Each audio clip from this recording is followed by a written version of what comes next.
নমস্কাৰ নিউজ নাওৰ সমগ্ৰ দৰ্শকক স্বাগতম জনাই ষ্টুডিঅ'ত মই অনুপম বৰা চাও আহক কি আছে আজি আমাৰ সংবাদত যোৰহাট ষ্টেডিয়ামত অনুষ্ঠিত হৈ যায় সৈনিক মেলা 1971 চনৰ যুদ্ধ জয়লাভৰ উপলক্ষে উদযাপন কৰা হয় এই মেলা ভাৰত পাকিস্তানৰ যুদ্ধত সাহসিকতাৰে যুঁজ দিয়া সৰ্বোচ্চ ত্যাগ কৰা সাহসী সৈনিকসকলৰ সন্মানৰ বাবে এই অনুষ্ঠান আয়োজন কৰা হৈছিল নিউজ নাওৰ এক ৰিপৰ্ট 2001 চনৰ জম্মু কাশ্মীৰ সন্ত্ৰাসবাদীৰ বিৰুদ্ধে সাহসেৰে যুঁজ দি শ্বহীদ হোৱা চিপাহী ৰূপম গোহাঁইৰ মাতৃ শ্ৰীমতী হিৰণ্যা গগৈ সুবিধা প্ৰদান কৰি মেলাৰ আৰম্ভণিৰ লগতে সন্ত্ৰাসবাদীৰ বিৰুদ্ধে যুঁজ দি থকাৰ সময়ত 1992 চনৰ 2 এপ্ৰিলত শ্বহীদ হোৱা কমল নেওগৰ পত্নী নিৰু নেওগৰ সন্মান জনাই এই মেলা আয়োজন কৰা হৈছিল এই মেলাত পদবী বাহিনীৰ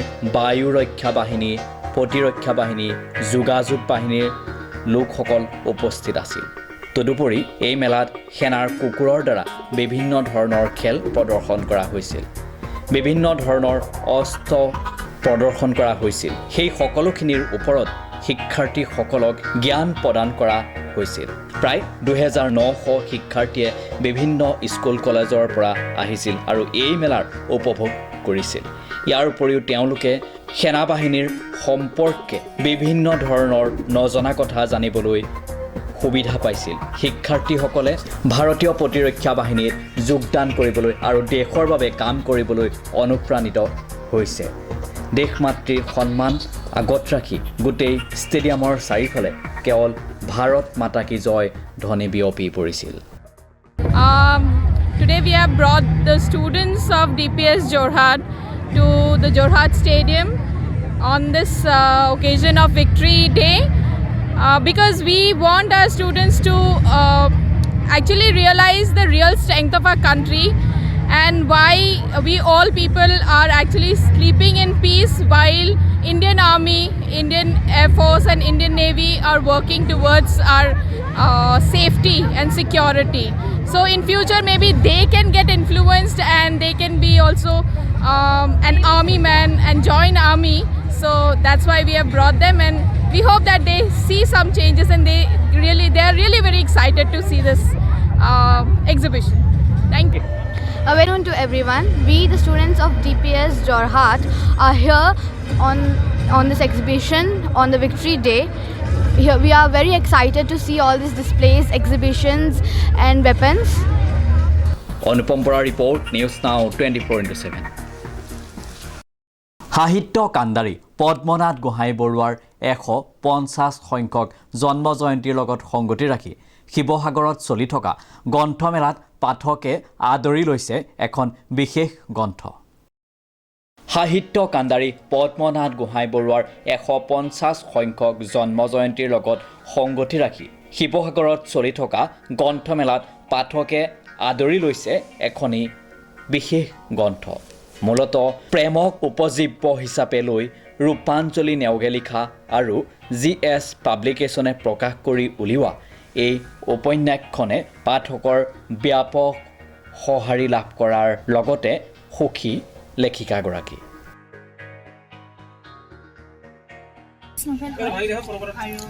কিতাপখন অকল কলেজৰ ষ্টুডেণ্টে যে ভাল পাব সেইটো কথা নহয় তাত বহুত বিষয়বস্তু আপোনাৰ উল্লেখিত হৈ আছে আৰু আপোনালোকে পঢ়িব ইয়াত আপোনালোকে বহুত জীৱনৰ বিভিন্ন আপোনালোকে দিশ ইয়াত বিচাৰি পাব সেইখিনি আপোনালোকে নিজেই কিতাপখন যেতিয়া পঢ়ি পাব প্ৰতিটো পৃষ্ঠা যেতিয়া আপোনালোকে মেলি চাব তেতিয়া হয়তো তাত বিচাৰি পাব জীৱনৰ বিভিন্ন দিশ আৰু তেনেকৈ ইয়াত বৰ্ণিত হৈছে প্ৰতিটো ঘটনা কৃষ্ণচূড়াৰ ৰেখত নিহাৰিকা মানে মূলতঃ নামটো শুনিলে এনেকুৱা লাগে যেন মূলতঃ প্ৰেম নিশ্চয়কৈ হয় এটা প্ৰেম কাহিনীৰ ওপৰতে বৰ্ণনা হৈছে কিন্তু অকল এটা কাহিনী বুলি নহয় দেই ইয়াত কেইবাটাও কাহিনী সন্নিৱিষ্ট হৈছে হয় এটা বিশেষ এটা নিৰ্দিষ্ট এটা প্ৰেম কাহিনীক লৈ হয় লিখা হৈছে আৰু ৰোমাঞ্চকৰে হয় বিশ্ববিদ্যালয়ৰ পটভূমি আছে নেকি মহাবিদ্যালয় আছে মহাবিদ্যালয়ৰ ওপৰত এইখন কিতাপখন বৰ্ণিত হৈছে ইয়াৰ কাহিনী সঁহাৰি কেনেকুৱা পাঠকৰ সঁহাৰি বৰ্তমানলৈকে ভালেই পাই আছোঁ। বিভিন্নজনে মেছেজ কৰিছে, ফোন কলো কৰিছে, ভালেই পাইছে বৰ্তমানলৈকে। আৰু ৰাইজে আৰু আকোৱালি লওক। পৰিকল্পনা কি আছে ভৱিষ্যতে? ভৱিষ্যতে এয়া মোৰ প্ৰথম প্ৰচেষ্টা হয় আৰু এনেকৈ আগুৱাই লৈ যাম। সদৌ অসম আহোম সভাৰ উদ্যোগত শিৱসাগৰ জিলা কমিটিয়ে গত 10 তাৰিখৰ পৰা 16 তাৰিখলৈকে পদ্মনাথ গোহাঁই বৰুৱাৰ 150 বছৰীয়া জন্মজয়ন্তীৰ ওপৰত লগত সংগতি ৰাখি এখন গ্ৰন্থমেলা অনুষ্ঠিত কৰিছিল। গ্ৰন্থমেলাখন পাঠকৰ উপস্থিতি যথেষ্ট সেৰেঙা বুলিয়ে ক'ব লাগিব। আৰু আগৰ গত বছৰবোৰৰ যিবোৰ বুক ফেয়াৰ হৈছিলে, খোজে যিবোৰ ইয়াত বুক ফেয়াৰ পাতিছিলে, তাৰ তুলনাত ইয়াৰ বিক্ৰী বাৰ্তাৰ পৰিমাণটো বৰ আশানুৰূপ নহয় বুলি ক'ব পাৰি। কিন্তু কথা হ'ল আৰু এটা দিন আছে, সেইদিনত আশা কৰিছোঁ আমাৰ ইয়াত বিক্ৰীৰ পৰিমাণটো বাঢ়িব। আৰু আমাৰ ইয়াত কৃষ্ণচূড়াৰ দেশত নিহাৰিকা এই কিতাপখনৰ যথেষ্ট পৰিমাণৰ বিক্ৰী হৈছে। আৰু শিৰিষৰ ছাঁ বুলি এখন কিতাপ আছে, সেইখন লিখিছে নয়নমণি হাজৰিকা। আৰু কৃষ্ণচূড়াৰ দেশত নিহাৰিকা এইখন লিখিছে ৰূপাঞ্জলি নেওগে। এই কিতাপ দুখন ডিব্ৰুগড় আৰু শিৱসাগৰত আমি দৰ্শকৰ পৰা যথেষ্ট পৰিমাণৰ সঁহাৰি পাইছোঁ। অৰ্ধ আকাশৰ বুলি এটা গ্ৰুপত এই দুইখন উপন্যাসেই প্ৰচাৰ হৈছিল আৰু এই দুখন আমি যথেষ্ট পৰিমাণৰ সঁহাৰি পাইছোঁ। Bureau report, news now 24/7। মাৰাডোনাৰ ঘড়ী চুৰি কৰি আটক হোৱা ৱাজিদ হুছেইনৰ ঘৰত পুনৰ আৰক্ষীৰ অভিযান। নিশা জিলা আৰক্ষীৰ অধীক্ষক ৰাকেশ ৰোশনৰ নেতৃত্বত এই অভিযান। মাৰাডোনাৰ ঘড়ী চুৰি কৰি আটক হোৱা ৱাজিদ হুছেইনৰ ঘৰত পুনৰ অভিযান। নিশা জিলা আৰক্ষী অধীক্ষক ৰাকেশ ৰোশনৰ নেতৃত্বত অভিযান। মৰাণ খুমটাই বাসগৃহৰ পৰা উদ্ধাৰ বহু কেইপদ চুৰি সামগ্ৰী। উদ্ধাৰ চুৰি 2টা আইপেড, এটাকৈ jacket, track pant, jacket, T shirt. উদ্ধাৰ 2যোৰ জোতা, পুতলা, এটা ঘড়ী, 6টা দামী লাইটাৰ, টুপি। চুৰি সামগ্ৰীসমূহ ইতিমধ্যে জব্দ কৰিছে আৰক্ষীয়ে। অৱশ্যে নিশা উদ্ধাৰ কৰা সামগ্ৰীসমূহ মাৰাডোনাই ব্যৱহাৰ কৰা হয়নে নহয় নিশ্চিত হোৱা নাই। তদন্ত অব্যাহত ৰখাৰ কথা সদৰী জিলা আৰক্ষী অধীক্ষক। Bureau report, news now 24/7। মাজুলীত আৰক্ষীৰ জালত মুন্না ভাই MBBS। ভুৱা চিকিৎসকজনৰ নাম অৰবিন্দ ঘোষ। মাজুলীত আৰক্ষীৰ জালত মুন্না ভাই MBBS। ভুৱা চিকিৎসকজনৰ নাম অৰবিন্দ ঘোষ। অৰবিন্দ ঘোষৰ ঘৰ উজনি মাজুলীৰ নয়াবজাৰত। নয়াবজাৰ টহলদাৰী আৰক্ষী চকীৰ অন্তৰ্গত লোচন গাঁৱৰ পৰা গোপন সূত্ৰৰ প্ৰম খেদি নয়াবজাৰ আৰক্ষীয়ে আটক কৰিলে ভুৱা চিকিৎসকজনক। ভুৱা চিকিৎসকজন অৰবিন্দ ঘোষ। মাজুলীৰ লোচন গাঁৱত আছে নিজা চেম্বাৰ। বিগত কেইবাবছৰ ধৰি এই ভুৱা স্বয়ম্ভূ চিকিৎসকজনে বহুতো ৰোগীক চিকিৎসা কৰি আহিছে বুলি স্থানীয় লোকৰ লগতে ভুৱা চিকিৎসকজনে নিজৰ মুখে ব্যক্ত কৰিছে তেখেতৰ বিক্ৰী কৰিব নোৱাৰা ঔষধৰ বিক্ৰীৰ কথা।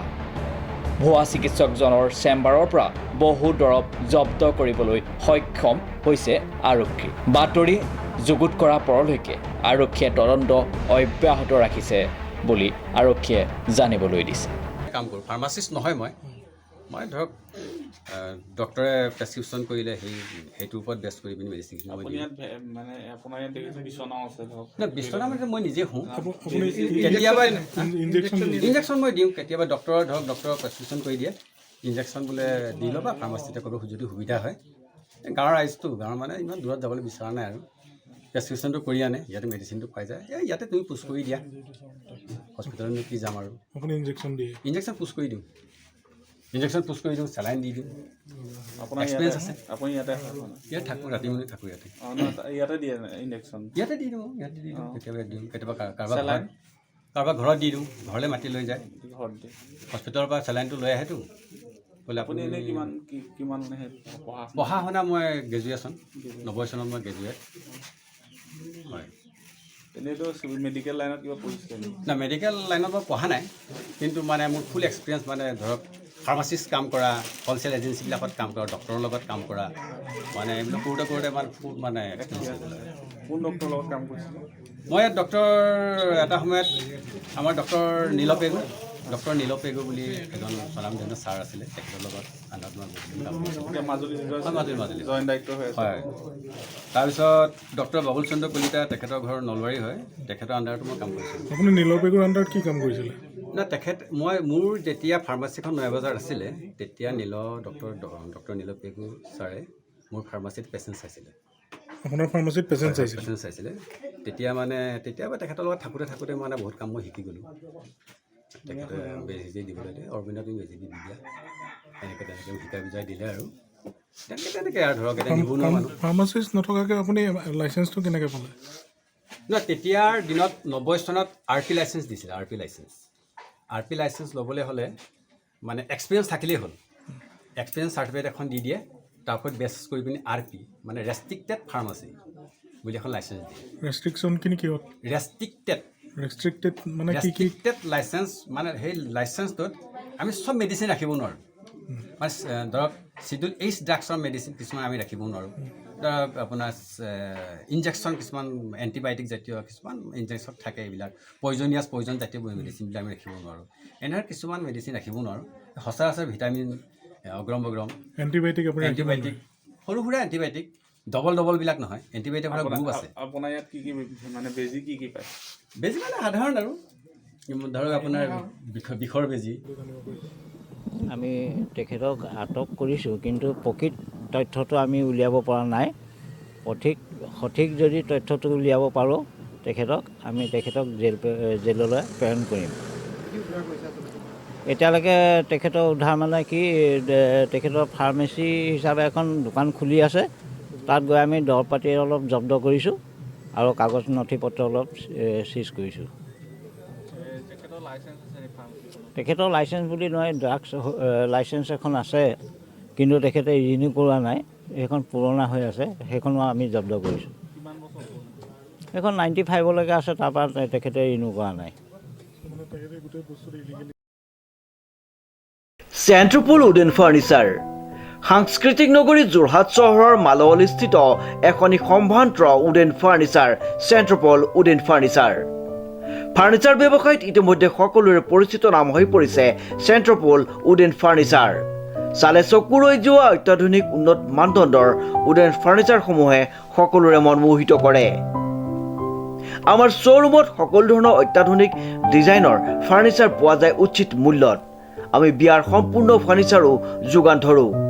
গতিকে পলম নকৰি আমাৰ শ্ব'ৰুমলৈ আহক আৰু লৈ যাওক আপোনাৰ মন পচন্দৰ ফাৰ্ণিচাৰসমূহ আৰু সজাই পৰাই তোলক আপোনাৰ মৰমৰ ঘৰখনি।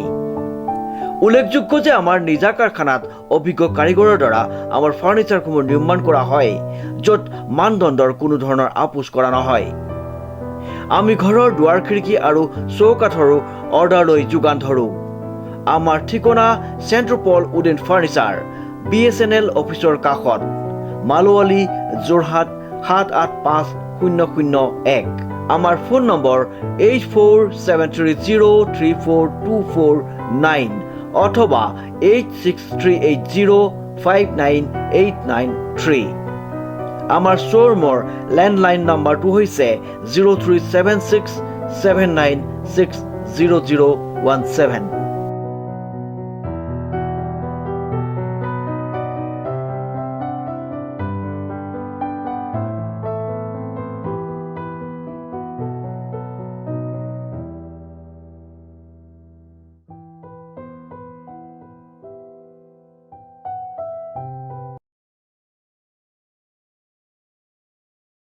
ভাৰতীয় জনতা পাৰ্টি যোৰহাট জিলা সমিতি আৰু নগৰ মণ্ডলৰ উদ্যোগত হিন্দুস্তানী ঠাকুৰবাৰীৰ মঞ্চত স্বচ্ছতা অভিযানৰ এক কাৰ্যসূচী হাতত লোৱা হয়।